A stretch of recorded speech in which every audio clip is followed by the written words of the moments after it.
Достойният баща ужасно се срамува. Детето му, когато е босо и гладува, на всичко е готов, душата си продава. От всичко се отказва, но по-добре не става.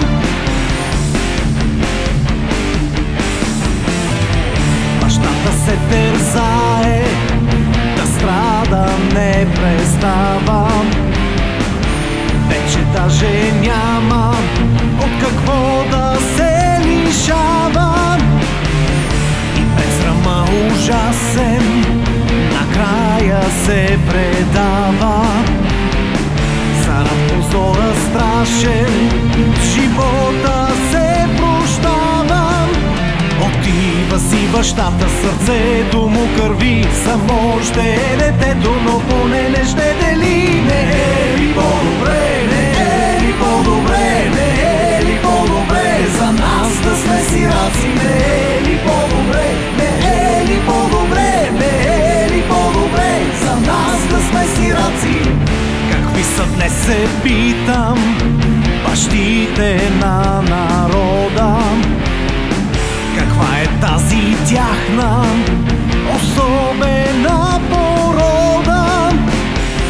Наперени и горди, съвсем не се срамуват, а цялата държава кърви и боледува.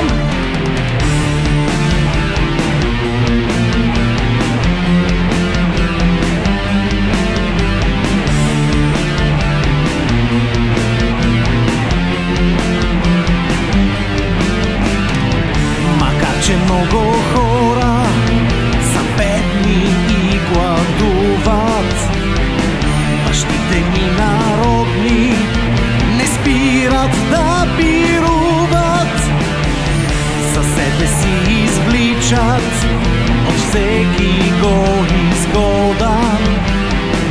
Ужасно ненаситна е тяхната природа.